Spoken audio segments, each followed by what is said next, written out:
मैं अपने नानी के घर गई हुई थी। मैं और मेरी माँ ऊपर वाले कमरे में आराम करने लगे। थोड़ी देर आराम करने के बाद मैंने आंखें खोली और अपने माँ की तरफ देखा तो मेरे होश उड़ गए। मेरे माँ के चेहरे के ऊपर एक सफेद रोशनी थी। मैं उस रोशनी को थोड़ी देर तक घूरते रही। फिर मैंने उसे छूने की कोशिश की, पर मैंने अपने आप को रोका। मेरी माँ ने आखिर में अपनी आंखें खोली। वो उस रोशनी को देखकर घबरा गई। कुछ देर बाद वो रोशनी गायब हो गई। मेरी माँ ने मुझसे पूछा कि क्या मैंने भी उस रोशनी को देखा। जब मैंने हाँ बोला तो वो जल्दी से उठी और लाइट ऑन किया। हम दोनों रात भर उस रोशनी के बारे में बात करते रहे। मेरे दोस्त और उसके मम्मी पापा मेरे घर आए हुए थे। हम बाहर खेल रहे थे, तभी पुलिस की गाड़ी आई और हमसे एक आदमी के बारे में पूछने लगी, पर हमें उसके बारे में नहीं पता था। हम डर के मारे घर के अंदर चले गए। बाद में मेरे दोस्त और उसके मम्मी पापा घर के लिए निकल गए। हमने तभी झाड़ियों में एक अजीब आदमी को देखा।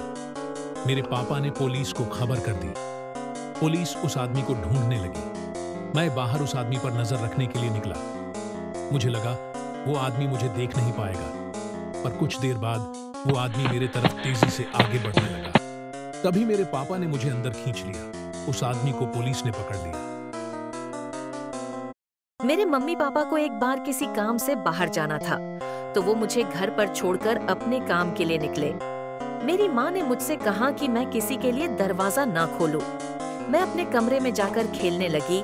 तभी मुझे अजीब सा एहसास हुआ, पर मैंने उस पर ध्यान नहीं दिया। मुझे भूख लगी। मैंने एक खीरा निकाला और उसे काटने लगी। तभी मुझे फिर से अजीब एहसास हुआ। मैंने मुड़कर देखा तो दरवाजे के पास एक लंबा आदमी खड़ा था। मैं घबरा गई। वो आदमी गायब हो गया। मुझे लगा कि थकावट के वजह से मुझे ऐसा लग रहा है मैं कमरे में आराम करने चली गई। तभी मुझे फिर अजीब सा महसूस हुआ। मैं उठकर बैठ गई। जैसे ही मैंने दरवाजे की तरफ देखा, वहीं आदमी खड़ा था।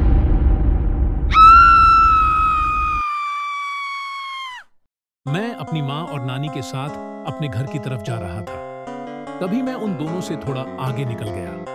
तभी एक आदमी एक घर से निकला और मेरे पीछे चलने लगा। मैंने पीछे मुड़ के देखा तो वो मेरे तरफ ही देख रहा था। मैंने रास्ता बदलने की कोशिश की, पर वो आदमी मेरे पीछे ही चल रहा था। फिर वो आदमी इधर-उधर देखने लगा और मेरी तरफ बढ़ने लगा। तभी मैंने अपनी माँ और नानी को देखा और मैं उनकी तरफ भागा।